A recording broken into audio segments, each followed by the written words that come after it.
जय माता की मित्रों, मैं आपकी अपनी ज्योतिष दीदी।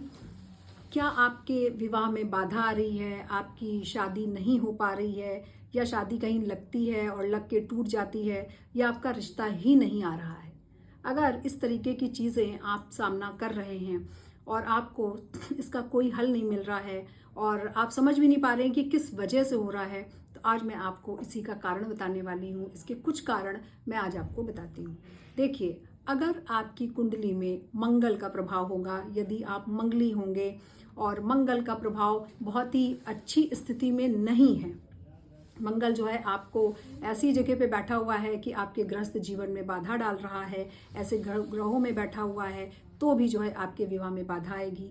यदि आप पुरुष हैं और आपकी कुंडली में शुक्र की स्थिति अच्छी नहीं है, तो भी आपके विवाह में बाधा आएगी। अगर आप स्त्री हैं और आपके गुरु मजबूत स्थिति में नहीं है कुंडली में, तो भी आपके विवाह में बाधा आ जाएगी। और चौथा कारण ये है कि अगर आपके सप्तम भाव में किसी भी तरह कोई पितृ दोष या किसी ग्रहण दोष का प्रभाव है, तो भी आपके विवाह में बाधा आएगी।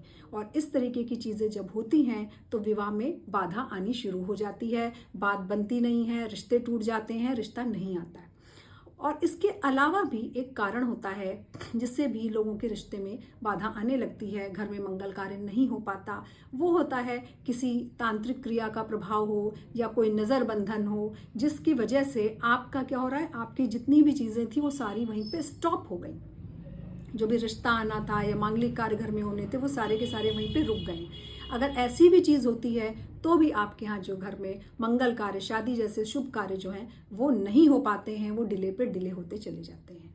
और ये सारी चीज़ों की जांच आपको करवानी होगी। ये कैसे पता चलेगा? आपको अपनी कुंडली किसी ज्योतिषी से जांच करवा लीजिए, तो वो बता पाएंगे कि आपकी कुंडली में किन ग्रहों के प्रभाव की वजह से आपको ये सारे संकटों का सामना करना पड़ रहा है।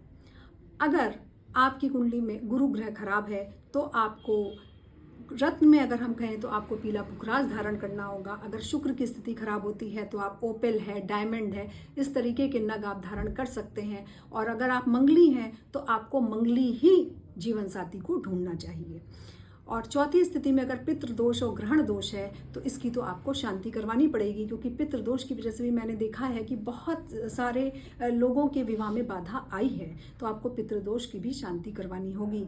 और फिर आता है नज़र बंधन या किसी ऐसी तांत्रिक क्रियाओं के प्रभाव में है, तो उसके लिए मैं एक छोटा उपाय आपको बताती हूँ, आप इसको करके देखिए।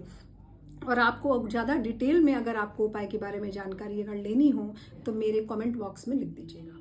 मैं आपको एक उपाय बताती हूँ। आपको क्या करना है, एक नींबू लीजिएगा, और नींबू में कोई दाग नहीं होना चाहिए, ऐसा नींबू लीजिए और उस नींबू पे नमक लगा दीजिए, नमक में लपेट दीजिए उस नींबू को। और लगाने के बाद उस नींबू को आप अपने ऊपर से, जिसकी भी शादी नहीं हो रही है उसके लिए उपाय है, उसके ऊपर से 7 बार उल्टा उसको उतारें, एंटी क्लॉकवाइज 7 बार उतारें।